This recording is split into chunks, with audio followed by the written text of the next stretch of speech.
نو منتخب ایرانی supreme leader Mujtaba خامنہئی کا منتخب ہونے کے بعد پہلا پیغام سامنے آ گیا ہے۔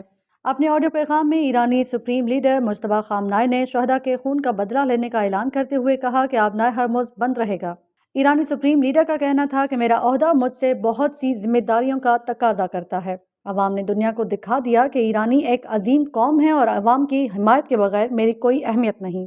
آیت اللہ سید علی خامنہئی نے خدا کی راہ میں 60 برس سے زیادہ جدوجہد کی، ہر طرح کی آسائشوں اور آرام کو قربان کیا، اور یوں وہ نہ صرف موجودہ دور میں بلکہ اس سرزمین کے حکمرانوں کی پوری تاریخ میں ایک درخشاں گوہر اور نمایاں شخصیت بن گئے۔ وہ استقامت کا ایک پہاڑ تھے۔ ایسے شخص کے بعد قیادت سنبھالنا یقیناً ایک بہت بڑا اور دشوار کام ہے۔ اس خلا کو پر کرنا صرف اللہ تعالیٰ کی مدد اور آپ عوام کی حمایت سے ہی ممکن ہے۔ آبنائے ہرمز دشمن پر دباؤ ڈالنے کے لیے بند رہنی چاہیے۔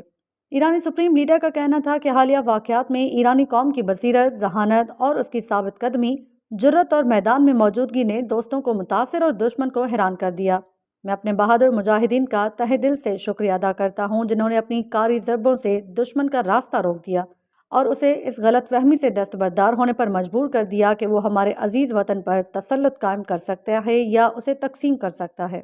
عوام کی خواہش یہی ہے کہ مؤثر اور دشمن کو پشیمان کرنے والا دفاع جاری رکھا جائے۔ اسی طرح آبنائے ہرمز کو بند کرنے کا اختیار بھی یقیناً استعمال کیا جاتا رہے گا۔ ایرانی سپریم لیڈر کا کہنا تھا کہ شہداء کے خون کے بدلے کے حق سے دستبردار نہیں ہوں گے۔ مجتبیٰ خامنہئی کا کہنا تھا کہ دشمن ایرانی عوام کو نشانہ بنا رہے ہیں اور ہمیں اپنے دشمن کو شکست دینی ہے۔ ہم شہداء کے خون کے بدلے کے حق سے دستبردار نہیں ہوں گے۔ ایرانی عوام کا اتحاد ہمیشہ قائم رہے گا۔ اللہ تعالیٰ قوم کی رہنمائی کرنے میں میری مدد فرمائے۔ انہوں نے کہا کہ دشمن کے خلاف دیگر محاذ کھولنے کے بارے میں بھی تحقیق کی گئی ہے، جہاں دشمن کا تجربہ کم ہے اور وہ شدید کمزوری کا شکار ہو سکتا ہے۔ اگر جنگ کی حالت جاری رہی تو حالات اور مفادات کو مد نظر رکھتے ہوئے ان محاذوں کو فعال کیا جائے گا۔ ان کا کہنا تھا کہ میں سب کو یقین دلاتا ہوں کہ ہم آپ کے شہداء کے خون کا بدلہ لینے سے ہرگز دستبردار نہیں ہوں گے۔ قوم کا ہر فرد جو دشمن کے ہاتھوں شہید ہوا ہے اس کا بدلہ لیا جائے گا، اور جب تک بدلے کا مکمل حق ادا نہیں ہو جاتا یہ معاملہ تمام دیگر معاملات پر مقدم رہے گا۔ ہم اپنے بچوں کے بارے میں خصوصی حساس ہیں، اسی لیے دشمن نے جو جرم میناب میں شجرہ طیبہ اسکول کے خلاف کیا اس کا بھی بدلہ لیا جائے گا۔ ایرانی سپریم لیڈر کا کہنا تھا کہ ہم نے صرف انہی فوجی اڈوں کو نشانہ بنایا جو دشمن کے زیر استعمال تھے۔ مجتبیٰ خامنہئی کا کہنا تھا کہ ہماری زمینی اور سمندری سرحدیں 15 ممالک کے ساتھ ملتی ہیں اور ہم ہمیشہ ان سب کے ساتھ گرمجوش اور تعمیری تعلقات رکھنے کے خواہاں رہے ہیں۔ حالیہ جارحیت میں کچھ فوجی اڈے استعمال کیے گئے، جیسا کہ ہم پہلے واضح طور پر خبردار کر چکے تھے۔ ہم نے صرف انہی فوجی اڈوں کو نشانہ بنایا جو دشمن کے زیر استعمال تھے، اور آئندہ بھی ہمیں یہی طریقہ جاری رکھنا پڑے گا۔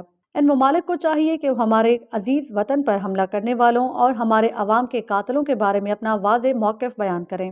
میں انہیں مشورہ دیتا ہوں کہ وہ جلد از جلد ان فوجی اڈوں کو بند کر دیں، کیونکہ اب تک انہیں اندازہ ہو جانا چاہیے کہ امریکہ کا امن اور سلامتی قائم کرنے کا دعویٰ محض ایک جھوٹ تھا۔ انہوں نے کہا کہ میں دوبارہ واضح کرتا ہوں کہ اسلامی جمہوریہ کا نظام خطے میں غلبہ یا نوآبادیاتی تسلط قائم کرنا نہیں چاہتا، بلکہ وہ اپنے تمام ہمسایہ ممالک کے ساتھ اتحاد، گرمجوشی اور مخلصانہ تعلقات کے لیے مکمل طور پر تیار ہیں۔ انہوں نے ہدایت کی کہ دشمن کے حملوں میں زخمی ہونے والوں کو لازماً مفت اور مناسب طبی سہولتیں فراہم کی جائیں گی اور انہیں دیگر خصوصی مراعات بھی دی جائیں گی۔ مالی نقصانات اور املاک کو پہنچنے والے نقصانات کے ازالے کے لیے مناسب اور واضح اقدامات کیے جائیں گے۔ ہم ہر صورت میں دشمن سے اس نقصان کا معاوضہ وصول کریں گے۔ اگر وہ انکار کریں تو ہم ان کے اتنے ہی اثاثے ضبط کریں گے جتنا ہم مناسب سمجھیں گے، اور اگر یہ ممکن نہ ہوا تو ہم ان کے اتنے ہی اثاثے تباہ کر دیں گے۔